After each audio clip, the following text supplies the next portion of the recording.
presents. The perfect hangover food. Donuts. And a concoction that won't taste as good but will make you feel normal super fast. Megan pulled out a white cardboard box. And a travel mug of something bright green. And thick. If Hallie had to describe it, she'd say it looked like something a sewer monster sneezed out. How about just the donuts? She reached for the thickly glazed apple fritter. Megan intercepted, shoving the drink into her hand instead. Drink your medicine first. Trust me. Out of the two of us, who's had more hangovers? The joy of talking to your oldest, bestest friend was that you didn't have to be polite. Hallie could be factual, which was, after all, her thing. You, by far, probably at least by quintuple the amount. Ouch, but true.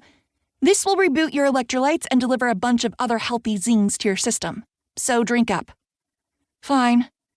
Trying to be a good sport, because it was sweet of Megan to show up with remedies, Hallie chugged a huge swig, more than half of which ended up on her shirt as she choked out a spit take. What's in this? It burns and tastes horrible and is slimy. Megan winced in sympathy. The burning is the ginger. The slime is probably the raw egg. The taste? Probably the bitter combo of kale, celery, and turmeric. Now keep drinking. Hallie looked down at her previously white shirt, now wet, splotched with green, and sticking to her. I need a change. Good thing she had all those boxes of reading challenge teas, although they were sized for kids. Not yet. Megan's bright pink slick lips zipped in and out of a grin. I've got one last present for you. Hallie gestured at her shirt. I think you've done enough. Save it for my next birthday. Nope, this one's time-sensitive. Sort of. I put your name on the ballot to be the next mayor of Swan Cove. Her brain was clicking along slower this morning, but that in no way explained the ridiculousness that Megan had just spouted. Very funny. Now stay here at the desk while I go change. Megan shoved the mug back at Hallie. To assuage her, she braced, pinched her nose shut, and took one more big swallow. I'm serious, Hallie, Megan said. Today's the last day to make changes to the ballot. Actually, it becomes officially locked in an hour. There's you and Mayor Montgomery. That's it. Crap.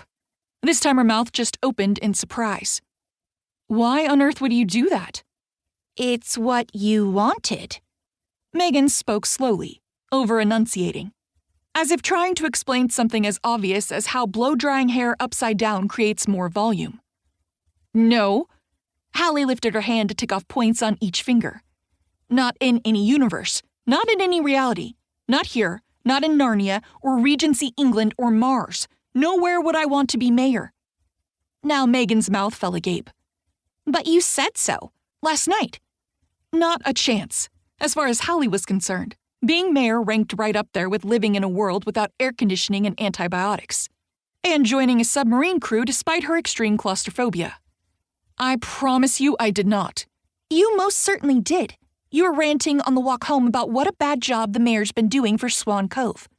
We were at the edge of the swan pond, and you pointed at the swans and said they could do a better job than Fitz Montgomery. Hallie started to fold in half to bang her head on the desk. Then she remembered the pounding headache and, slowly, straightened back up. That's not the same as saying I want to be mayor.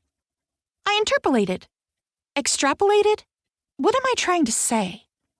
That you lost your mind? That you overstepped? Megan tossed her head, which didn't have the usual effect since she'd chopped off her long blonde locks last week and gone with an angled bob instead.